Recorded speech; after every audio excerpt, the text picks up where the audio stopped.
McDonnell is here. We also will hear about that 5-6 year period where Manchester United went from European champions to relegation, all because it's 50 years this month since Matt Busby said he was retiring. So that is all on the way. 53106 is the text number. We're at Off The Ball on Twitter. As I mentioned, Dan McDonnell in studio. Hi, Joe. Happy New Year, Dan. And to you, Joe. Is it a happy one so far? Wonderful. Wonderful. Oh, your voice is off. You okay? I've been a bit sort of... Everybody has the sick. The sick, yeah. I was sort of at a wedding on New Year's Eve, and I think everyone was in the same sort of bracket, and maybe it's just like the excesses of the wedding that's just carried over now. Move back a bit there. No, I don't think I'm carrying anything at the moment. I think it's just more that sort of croakiness, you know. Is everyone sick? They are. Richie, are you sick? Hello, Richie. I've got a lingering thing as well, Joe. I'm not going to lie to you. Right, okay.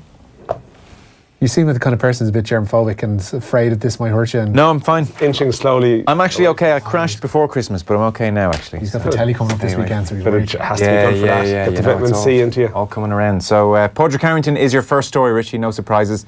Extraordinary stuff, really. So, this is the third time out of 4 that Irish golf is producing the Ryder Cup captain for Europe. So, Harrington is up for Whistling Straits 2020. He is indeed, and he says he'll take the lessons of his 3 terms as a vice-captain into his Ryder Cup captaincy at Whistling Straits next year. The 3-time major winner confirmed today as Thomas Bjorn's successor as the European skipper. Harrington, as you mentioned, the 3rd Irish Ryder Cup captain, and says his appointment is equally thrilling and daunting, while the Dubliner says his career reputation is on the line in Wisconsin next year.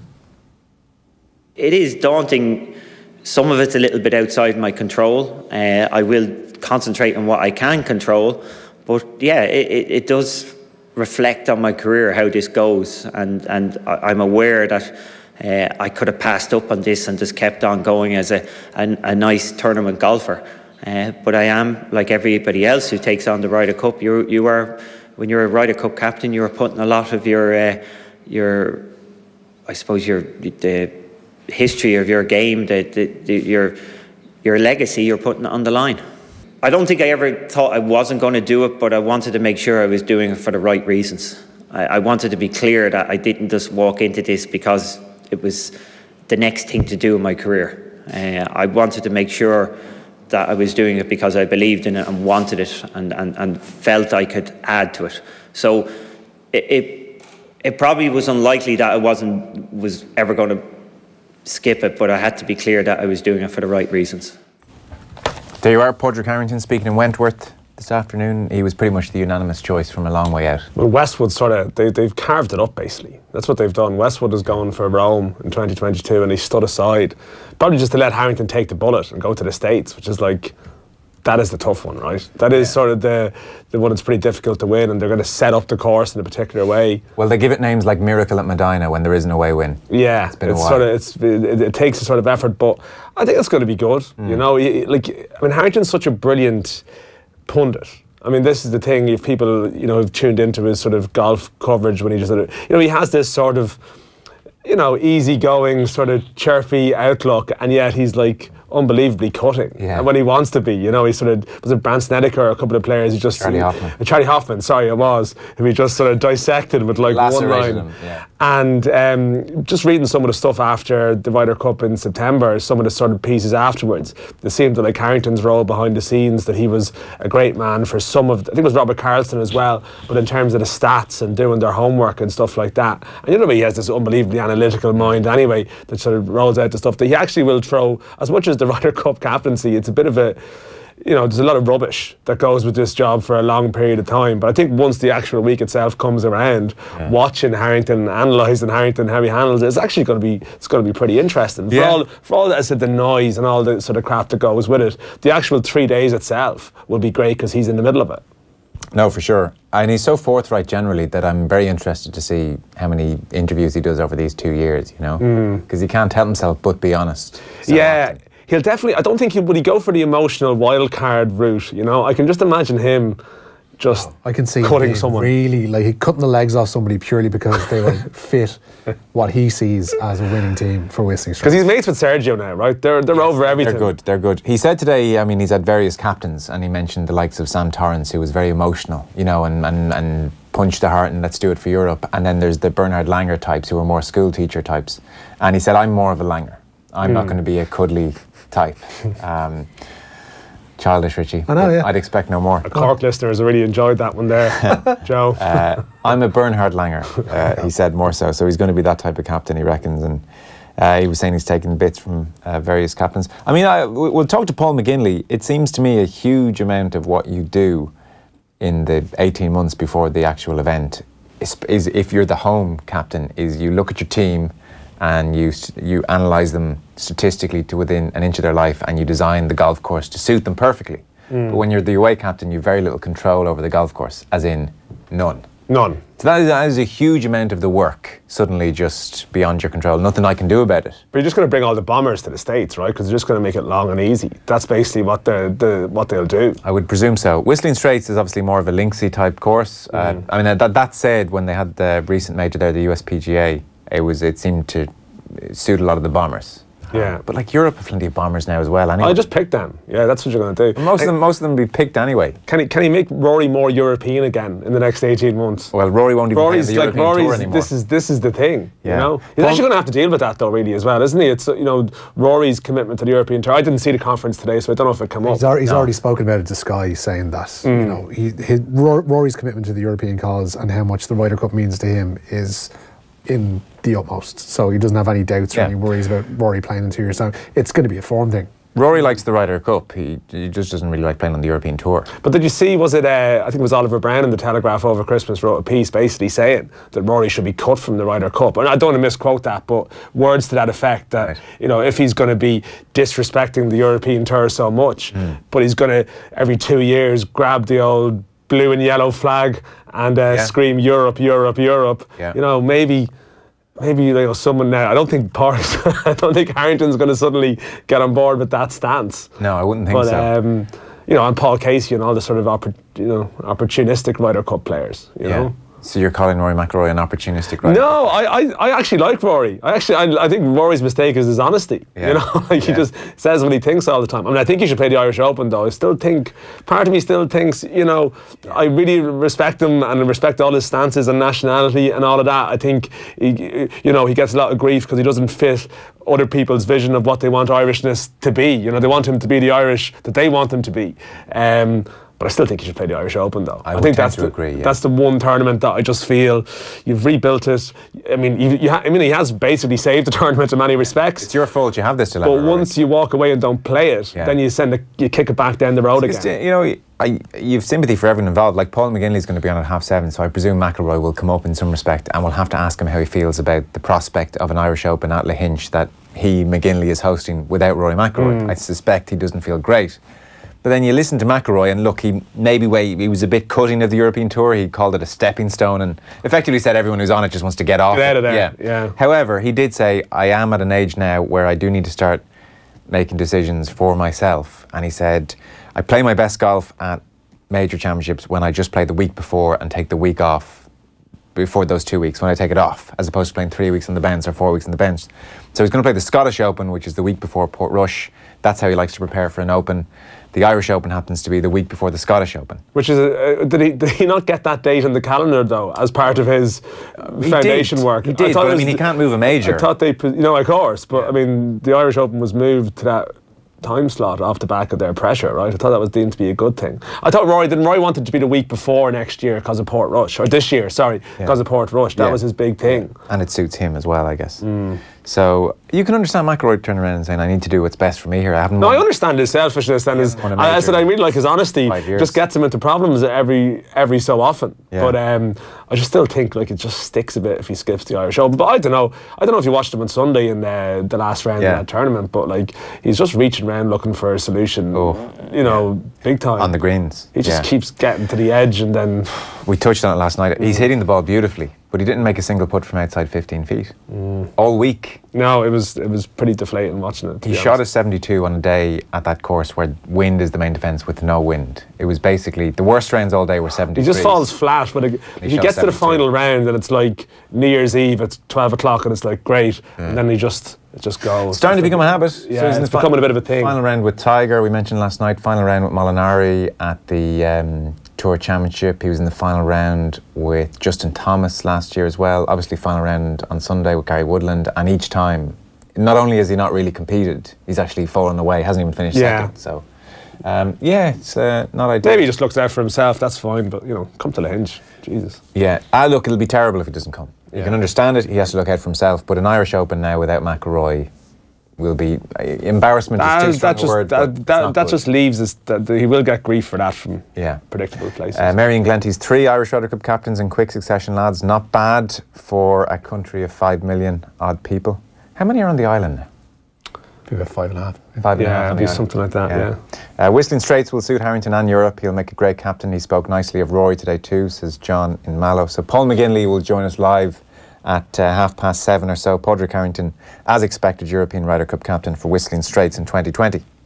Chelsea have issued a strong statement to their supporters ahead of tonight's EFL Cup semi-final first leg with Tottenham at Wembley. Elements of their support have come under scrutiny for anti-Semitic chants made in Europe and the suspension of 4 supporters over alleged racial abuse suffered by Raheem Sterling. 5,000 Chelsea fans will travel to Wembley tonight, with the club saying any form of abuse will not be tolerated, while Tottenham fans are also under scrutiny themselves for their own chants, which use ordinarily anti-Semitic terms.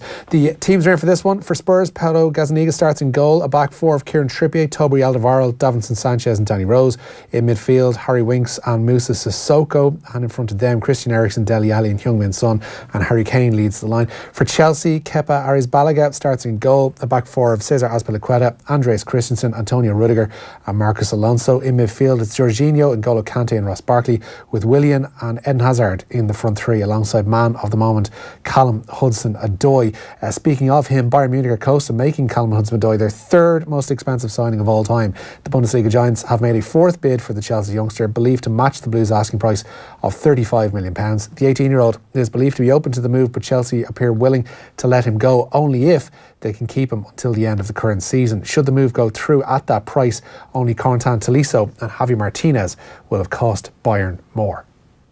Any thoughts on this Callum Hudson-Odoi situation? Well, I mean, I heard you speak last night to Kev, you know, who'd mentioned him a couple of times. I'm not going to pretend to have watched him loads and have, you know, opinions on him in that respect, but the trend itself is really just interesting. That, like, the Premier League giants now are such monsters in their own way that they're able to sort of let these teenage players go. You know, they almost let them go in the knowledge that I don't know if there's any suggestion of a buy-in, buy-back or anything like that here, but it's, you see with Jadon Sancho and these other sort of young, like, English-produced talent that they can sort of afford to let them go. It's a good return on their investment, so their academy can be deemed to be paying its way. Yeah. But if you almost sense if they want them back someday, they can go down that road. It's like, Madrid and Barcelona have let all these young players go. I mean, wasn't Fabregas initially was in a setup? It's. I don't know. I think it is interesting that there is a bit more wanderlust and people looking outside rather than just going to Bournemouth or something like that, you're going to Bayern Munich, and I don't know, sometimes you wonder, is it just a couple of people doing it, or is this the vision for the next 10, 15 years? The players been encouraged to go outside their comfort zone a small bit and try something different, so I think it's pretty interesting. Speaking of that, Brahim Diaz's move to Manchester City to Real Madrid has sparked further calls from Pep Guardiola for Premier League sides to field B teams in the lower leagues of English football. The Spanish midfielder was limited to just 15 City appearances before his €15 million move to the Santiago Bernabeu. Real's Castilla side play in Spain's Segunda B League, as do the likes of Atletico Madrid, Barcelona and Celta Vigo. And Guardiola feels a similar setup in England would help young players. Create a good second team and you will see how many young players will be in the Premier League. Play against real teams, against guys with 25, 24, 26, 27 years old. Compete really every single weekend with the real games, fighting to survive or relegated. Create that, and after maybe the managers in the Premier Leagues will have more courage to put them, but they play every weekend friendly games. So for example, tonight the City under-21s are against Rochdale in the Checkatrade Trophy. Is that a good idea then, more of that sort of style tournament? No, make a league, they have to show on the grass, on the pitch. I said many times, on the pitch it speaks for itself, not my words or the words they suggest for the media or the agents or the families. Is on the pitch. That is the only way they put it on the pitch or not. Yeah, I'm not sure if that's really going to... I mean, is he talking about dropping them into League One effectively with other teams, you know, with established clubs? I mean, that is the model that exists in other countries. I don't think that's ever going to fly in the English culture as much as because the lower leagues are so vibrant in their own way, and all of a sudden you throw a B team or a reserve team in there. Now, I'm not sure if he's saying specifically that, but I mean, you know, you had Pádraig Amond on talking about Newport and his FA Cup win, and I saw him mention in one of the papers today, I think the Herald, he's doing a lot of stuff about, you know, Lincoln playing Newport over Christmas with 10,000 people at the game. I mean, that's unbelievable. You've got Sunderland in League One with 40,000 people at their games. I think if you suddenly have a Man City B or Liverpool B or something thrown in there, you know, that's not, I don't think Pep's ever going to get his way with that. You know, maybe there's cup competitions and other ways that you can. They've tested the waters. They've spoken about it, didn't they? With the young side tonight playing. And that is something, and it is true. Like, you know, these academies are producing so many players that they've nowhere to go as well at a certain point. And I can see his frustrations, but I just don't see it ever sitting into the English. The England are going to redraw their leagues to make room for those second sides. I can't see it happening. Ian Keatley then looks to be on the move. Yeah, he's set to join Benetton in Italy at the end of the current season. The 31-year-old has been with Munster since joining from Connacht in 2011, but has found himself tumbled down the out-half pecking order at Thomond Park following Joey Carberry's arrival. The Limerick Leader report that the deal to see Keatley join Benetton is done, and he'll provide cover at the start of next season, especially with Tommaso Allan and Ian McKinley, ex of Leinster, of course, heading for the World Cup with Italy. Speaking of out-halves, Jack Carty has signed a new 2-year deal with Connacht. His new deal will keep him at the sports ground until the summer of 2021. He's been in fine form this season as Carty for his province, scoring 109 points in his 12 Pro 14 appearances. That is the second highest total in the competition. And his head coach Andy Friend is delighted to keep Carty with the province. Yeah, I think he's been brilliant this year, mate. I think his confidence is right up there, and he's showing. He's showing that he's got an immense skill set. His percentage goal kicking's, if not the highest, one of the highest in the league at the minute. He's got a deft pass. You can either give him a hole, he'll take that. And I actually thought on the weekend his tackle stuff, his tackle entry work was probably the best I've seen. So, you know, he's playing good rugby in both attack and defence, and it's for Connacht, for our future, it's a brilliant signing for us. Cian Kelleher, meanwhile. Yeah, he appears to be on the move as well. His move from Connacht to Leinster is a step closer to being made official. The 24-year-old winger spent the last 3 seasons at the sports ground, having graduated from Leinster's academy, but it's Leinster he's heading back to there now, and it's believed he's told his Connacht teammates that he will be returning eastwards when his contract expires in the summer. Walkinstown Beckenbauer has been in touch. Padraig, spot on. This arm around the shoulder malarkey, give me a Sergeant Major any time, says Walkinstown Beckenbauer. I'm getting more and more of a full picture about Walkinstown Beckenbauer and what a character he is. Yeah. He should be invited to the 2019 Off the Ball Christmas party. I won't go that far. Rahini Mick says the 3 Irish Ryder Cup captains has to be taken in context. It's a sport not played very much outside a few countries, same as rugby and cricket. Well, considering there were none before these 3, it's still a big enough achievement. It's a big enough thing, but I suppose when you go past, I presume McIlroy will be given it despite his European situation at the moment, and Graham McDowell. McDowell's going to have to, will he have to fight for it? He'll need a bit of luck. He'll need us to fall at the right time. The fact that he's won a US Open and has a reasonable persona over in the States means he might actually get American one. As well, so he might get one in the States. Yeah, you know, it's got to count in his favour too. Thomas Bjorn, it suited Bjorn to do one on home soil. Graham McDowell might be just the type they see. See, Molinari's going to get one at some stage because they have to. I mean, this is the thing. I mean, in fairness to that point, I mean, it was Great Britain and Ireland for a long time because no one in continental Europe was. Yes, true. But shake-up. I was going to say, when you go through McDowell, if he gets it, and McIlroy, we could then be waiting a very long time, by the looks of things, for the next Irish captain. I suspect Shane Lowry hasn't played in a team yet. He'll need to have a really strong couple of years and play in a few teams. Larry would be a good vice captain, though. You can have maybe he'll work his way up. And look, McGinley never won majors or whatever, but he was a Ryder Cup player. Lowry's getting on into his 30s now and still hasn't played Ryder Cup, but there's the possibility there. Could be a long time, if Lowry doesn't, which at this stage you would say he won't, long way to go. Yeah.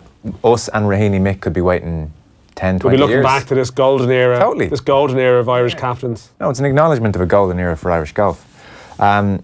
Champions Cup action then, there's various players been added to squads. Yeah, Ulster, they've added Robert Balakoon to their Heineken Champions Cup squad ahead of Saturday's Pool 4 meeting with Racing at Kingspan Stadium. He replaces Henry Spate, whose short-term contract has expired at the province. Meanwhile, prop Kyle McCall's to see a surgeon after suffering what the province are calling a significant hamstring injury in last weekend's Pro 14 hammering at the hands of Leinster. It's a further blow to the province with young winger Angus Kernahan suffering a hamstring injury at the RDS, and he is out for a month. Was Conor O'Brien added as well? He was added to the Leinster squad too, yeah. Okay.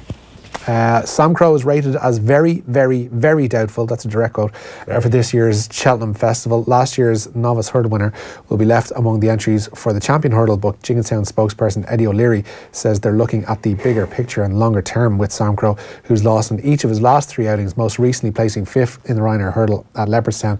And O'Leary says they won't be rushing the 6-year-old back into action. Are you feeling the Cheltenham excitement now? Oh yeah, no, it's definitely, it's ramping up now. Yeah, it's one of the things that gets you through sort of January, gets me through the excitement, because the Dublin Racing Festival will be coming up to start next month, which is a new thing. It's brilliant, you know. And how is 2019 shaping up? Well, it's shaping up very similar to, you know, recent years in that, I mean, Mullins Elliott. But Sam Crowe was meant to be the next big thing. I mean, Sam Crowe was the rising star last year and has been the biggest disappointment this season, where basically they tried to make it into a champion hurdler when the logic was send it over fences and it'll be a Gold Cup horse one day. And the argument would be that maybe they've gone down the wrong route. But even in saying that, his run the last day was like too bad to be true. A lot of people who'd be racing fans would have watched this and wondered what the hell was going on. It basically got beaten by its own pacemaker in the race, you know. So that's never a good sign. No. So, but yeah, it will be a story of Irish success. It's just a matter of who gets to enjoy it, you know. Okay. Rory Delap then? Yeah, he's part of the coaching setup that had been placed in temporary charge of Stoke City following the sacking today of Gary Rowett. Stoke's 1-1 draw with Shrewsbury in the FA Cup third round has proved the final straw for Stoke's board, with Rowett managing just 9 wins in 29 games since being appointed in the summer. Kevin Russell and Andy Key joined Delap in taking charge of first team affairs. Meanwhile, it's believed former Fulham boss Slaviski Jokanovic has turned down the chance of an interview with Stoke, as he claims he's not ready for a return to football just yet. By the way, I mentioned we're doing that Tommy Robinson piece later on. Are you familiar with Tommy Robinson? Yeah. In any great way? Tommy Robinson, you've thrown me there. No, go on. Aside from his World Championship win and the being diagnosed Tommy the Duke Morrison was in Rocky 5. Morrison, yeah, he said. Did I say Robinson? He said Tommy Robinson, God, and I was right, like, okay. Jesus, I've seen his videos on Facebook, Joe. No, we're not doing the piece What on are Tommy we Robinson. doing? We're doing the piece on Morrison. Sorry, Morrison. The thought of him getting punched, though, is slightly more enjoyable. I really wasn't, I wasn't as familiar with Morrison as I should have been, it turns out. I just, maybe this is idiocy on my part, but I didn't actually realise he had won a world title and beat George Foreman. It was a really cluttered heavyweight scene at that stage. Yeah. Like really, really cluttered. There was a lot of guys winning heavyweight titles and who were all pretty useful to some degree. But I think Morrison was viewed on the lesser end of the scale around that time. Yeah, it seems to have been, but still got there. So he just narrowly missed out on the Seoul Olympics. He grew up very poor background, grew up Seoul Olympics in '88, and he just missed out against Mercer, who won gold ultimately. And then in 1989, he's 21 years old. Sylvester Stallone's brother spots him, and he knew that his brother was looking for somebody to be in Rocky 5 and was struggling to find somebody, and he said, you should look at this kid, he's young, he's good looking, you know, ticks all the boxes. And so Stallone saw him, said, yeah, you're Tommy the Machine Gun in Rocky 5, and he was, so suddenly he's a national star, starts getting all the big fights, and within 3 years he beats Foreman to win a WBO heavyweight title. That was 1993, and in 1996 he's standing up announcing to the world he's HIV positive and he has to retire. Right. Yeah. Well, I'm looking forward to hearing this. I must say. Did you know this before this? No. No. Ronan outside spotted it. He said the reason we're doing the piece, I know it could seem a bit random, is he would have been 50 this week. Right. Okay. And he died in 2013. He had obviously things had developed into AIDS at that stage, but it seems quite, you know. So we'll play the clip in '96 in the press conference. It seems like he is fully acknowledging he's HIV positive, but then somewhere over the next 10 years, he's reading various conspiracy theory websites and believes he doesn't have HIV anymore, tries to make a comeback, fights 2 fights in, I mean, these should not have been sanctioned, these fights, obviously. He couldn't fight after being diagnosed, given blood in the ring, and he fights 2 fights and is convinced he doesn't have HIV. Ultimately, I think he acknowledges in the end he did when he died in 2013, dies penniless. But just when he hit fame post-Rocky and won the world title, it was non-stop drinking, partying, completely out of control, huge entourage. One of his friends, there's a great 30 for 30 about him, who was convinced he had a sex addiction, like it was just completely out of control. Yeah. As soon as you have an entourage, you know you're in trouble. An entourage of 20. Any entourage, if it's 3 lads, you should be, because ultimately you're paying them to be around you, which is never a good scene. The entourage tend not to hang around too long. I can't remember his performance in Rocky 5. Rocky 5 is the worst of all Rockies. No, I know the film's terrible. I've seen Rocky 5. Yeah. You're better off. It's terrible. It is dreadful. But I don't think for a 21-year-old who had no acting experience, he shamed himself. No, he comes across as a 21-year-old who had no acting experience. But ultimately, like you say, like anybody, I think he performed better than anybody probably would have done. Yeah. Cast into that kind of scene. Yeah. Dreadful movie. No, dreadful. It's true. It's true. I mean, that really was the end of the Rocky franchise until Rocky Balboa. Just said sod it and bringing it back. Which is a great movie. So yes, Tommy the Duke Morrison. Yeah. I mean, you were just looking at me there and I was thinking, what the hell is he talking about? I was just not expecting that, John. Are you looking forward to the piece? I am looking forward to that piece. Yeah, not the piece that you would build initially. Push to be. Yeah, so that's on the way after 8 o'clock. I just thought I should mention that because I didn't really give it any billing a few moments ago. So, last few stories. Celtic confirming the signing this evening of Ivorian striker Vakun Isuf-Bio. He signed a 4-year deal, having left Slovakian side Dunajska Streda after only 8 months there. But he made his Ivory Coast debut last month off the back of scoring 18 goals in the Slovakian Fortuna Liga this season. He's Brendan Rodgers' third signing of the January window, following the loan arrivals of both Oliver Burke and Timothy Weah. Megan Connolly and Harriet Scott, meanwhile, have been recalled to the Republic of Ireland women's squad for the upcoming international friendly with Belgium. Colin Bell's side opened their 2019 campaign against the Belgians in Spain on Sunday the 20th of this month. Under 17 players Rebecca Cook and Emily Craft were also included after impressing during a November training camp. While the Football Association is looking into an alleged Nazi salute made by Crystal Palace goalkeeper Wayne Hennessy. The Wales international was pictured with his right arm. You haven't seen the explanation. The explanation is beautiful. What is the explanation? We'll have to deal with it in the football show to some degree. We need the quote. He basically says at that particular snapshot in time, he was found to be giving what appeared to be a Nazi salute, but he swears blind was not. And how much does it appear to be a Nazi salute? Very much so. A lot of the responses to his right arm straight, left arm. Was this on the pitch? No, at a dinner. A lot of responses to his message were like stills of that shot in Father Ted, where Ted is behind the window with the and sort of the perfectly square piece of black dirt. Pretty much his excuse. It's not dissimilar to that. The excuse. What? He's like, it just looked like I was being a Nazi there. He was raising his hand while trying to shout towards someone and was covering his mouth to, I don't know, make sure the sound travelled because it was a noisy room. Right. But not making a Nazi salute and to it was German. Posted on Instagram by his teammate Max Meyer, who's German. Yeah. Okay. So is the sense that he was doing this to his German teammate, as if to say, you're German? No, he just was raising his hand. Okay. Just calling for another glass of Sprite. Yeah. He's allowed to deny it, in fairness. Is Martin O'Neill to Stoke back on then, wonders Paul in Cork? I would seriously doubt it. Big Sam to Stoke, though. Do we have any sense of David Moyes was the one that's been doing the rounds. I think he was mentioned in one of the papers the last 4 years. Do we have any sense of Martin O'Neill's intentions? Does he want to keep working? He spoke to Luke Edwards and George Calkin recently. Very much wants to keep working with he definitely wants to get back in. He's got scores to settle. I mean, he's always had scores to settle. He's got more scores to settle now. So, he's not retiring. Okay. I'm curious as to where he'll pop up now. Championship? Well, he might have to go there. But I mean, is he that firefighter who goes in to like get a team up? He doesn't actually have a track record for promotions. In that respect, unlike say Steve Bruce, who's a sort of promotion king. So what chances has he had? Leicester through the playoffs? He's done it, but he's not one of these like people who has that reputation. He hasn't worked in the second tier since he got to Leicester. He's never worked in the second tier. So so that would just be a bit of a gamble for someone. Okay. But Nottingham Forest would have an emotional appeal, but they were looking for he doesn't seem to have been mentioned in the dispatches this time around. Okay, that's the news round for this evening. All this week we're giving away entries to Quest adventure races around Ireland with a grand prize on Friday of a weekend in Kenmare for 2 people. Quest adventure races involve running, cycling, kayaking across various distances in stunning locations, and the good news is there are routes to suit all levels and abilities. You can choose from a Quest race in Kenmare, Glendalough, Killarney or Lough Derg, all of which are great days out. To be in with a chance of winning, just identify our mystery voice who wants people to get dancing to keep fit this new year, but he isn't too fussed about whether it's the cha-cha or a bit of jiving. I wouldn't mind a fella whatever bloody dance he does. Text your name and answer to 53106 for 30 cents. Where did that clip come from? I wouldn't mind a fella whatever bloody dance he does. What was he talking about? It doesn't matter.